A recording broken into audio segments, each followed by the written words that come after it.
सत्यमेव जयते। बहुत समय पहले की बात है। एक छोटे से राज्य में राजा धर्मसेन का शासन था। वे बहुत न्यायप्रिय, दयालु और सत्य के उपासक थे।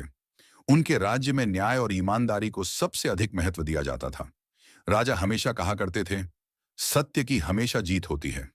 इसी कारण उनके दरबार के द्वार पर एक शिलालेख पर बड़े अक्षरों में लिखा था, सत्यमेव जयते। एक किसान की समस्या। राजा धर्मसेन के राज्य में एक गरीब किसान रामू रहता था। वह बहुत ईमानदार और मेहनती था। उसके पास एक छोटा सा खेत था, जिसमें वह कठिन परिश्रम करके अपने परिवार का पालन पोषण करता था। एक दिन जब रामू अपने खेत में काम कर रहा था, उसने अचानक मिट्टी के नीचे कुछ कठोर महसूस किया। जब उसने और गहराई से खोदा, तो उसे एक पुराना लोहे का संदूक मिला।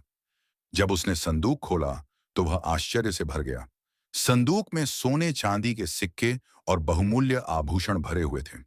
रामू बहुत ईमानदार था। उसने सोचा, यह खजाना मेरा नहीं है, यह किसी और का होगा। मुझे इसे राजा तक पहुंचाना चाहिए। दरबार में न्याय रामू तुरंत राजा धर्मसेन के दरबार पहुंचा और सारा वृतांत सुनाया। राजा उसकी ईमानदारी देखकर बहुत प्रसन्न हुए। तभी एक धनी व्यापारी श्यामलाल दरबार में आया और बोला, महाराज, यह खजाना मेरे पूर्वजों का है, जिसे मेरे दादा ने यहां छिपाया था। कृपया इसे मुझे दे दिया जाए। राजा को समझ नहीं आ रहा था कि वे क्या करें।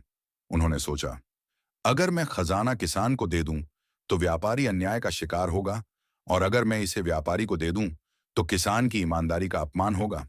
सत्य की परीक्षा। राजा ने दोनों से पूछा, क्या तुम्हारे पास कोई प्रमाण है कि यह खजाना तुम्हारा ही है? रामू ने कहा, महाराज, मैं तो बस इसे यहां से खोद कर लाया हूं।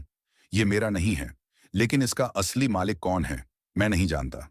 व्यापारी थोड़ा घबराया। उसने दावा किया, महाराज, यह मेरे दादा का खजाना है। मुझे याद है कि उन्होंने इसे यहीं गाड़ा था। राजा ने सोचा, अगर यह खजाना सच में व्यापारी का होता, तो वह पहले ही इसकी खोज कर चुका होता। यह अचानक अब क्यों याद आया? उन्होंने व्यापारी से पूछा, क्या तुम्हारे पास कोई दस्तावेज है जो यह साबित करे कि तुम्हारे दादा ने यह खजाना यहां छिपाया था? व्यापारी चुप हो गया। राजा समझ गए कि वह झूठ बोल रहा है। सत्य की जीत। राजा ने आदेश दिया, यह खजाना राज्य की संपत्ति माना जाएगा और इसे जरूरतमंदों की भलाई के लिए उपयोग किया जाएगा। किसान रामू को उसकी ईमानदारी के लिए सम्मानित किया जाएगा और उसे 5 एकड़ उपजाऊ भूमि दी जाएगी। रामू बहुत खुश हुआ और उसने राजा को धन्यवाद दिया। वहीं व्यापारी को अपनी बेईमानी पर पछतावा हुआ। इस घटना से पूरे राज्य में संदेश फैल गया कि सत्य और ईमानदारी की हमेशा जीत होती है। राजा धर्मसेन ने कहा, यही कारण है कि हमारे शास्त्रों में लिखा है, सत्यमेव जयते। शिक्षा। सत्य की हमेशा जीत होती है, चाहे परिस्थिति कितनी भी कठिन क्यों ना हो।